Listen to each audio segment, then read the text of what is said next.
doing. Now, Philip Vanaver, welcome to Let Them Talk. I'm Paul DeRienzo. We're here every Tuesday night, 8 o'clock.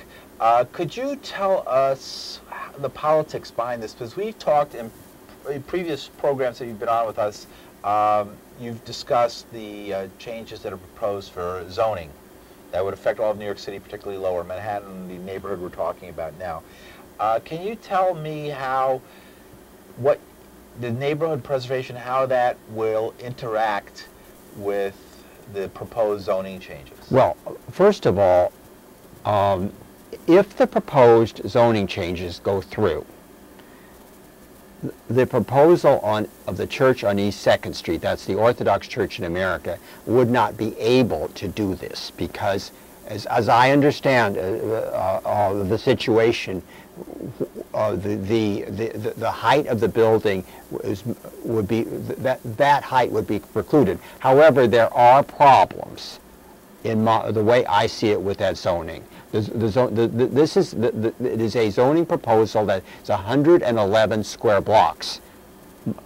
About 25 to 30% is below Houston Street, so that's not the area which we're discussing tonight. Oh, it's south of Houston. Yes, south of Houston Street. We're talking north of Houston. The area south of Houston is 6 different zonings, so I can't possibly explain that, or even understand it for that matter. But anyway, the area where Paul and I live, and where the Preservation Initiative will mostly be operating, the side streets are not going to be drastically affected, probably, by the rezoning, because there's already a zoning a plan in effect which has a negative effect on the side streets. That has been in effect since 1994.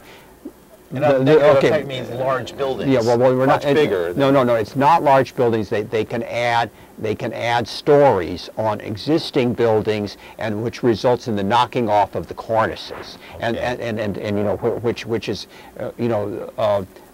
which is a concern for preservationists and for maintaining the cityscape of the East Village, Lower East Side area. And by cityscape, I mean the general look of the street. Now on the avenues, on the affected avenues, which are 2nd Avenue, 1st Avenue, A, B, C, and D, you can build up to 8 stories, and on D, 12 stories. There currently are many low-rise buildings, the early buildings which I was describing earlier, that go back to the first decades of the 19th century.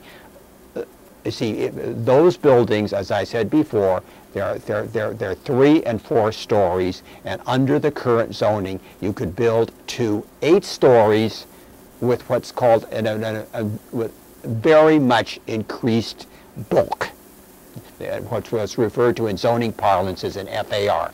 My concern is that those buildings, which I said before, many of which go back well over 130, 40 years, are going to be very vulnerable under this zoning.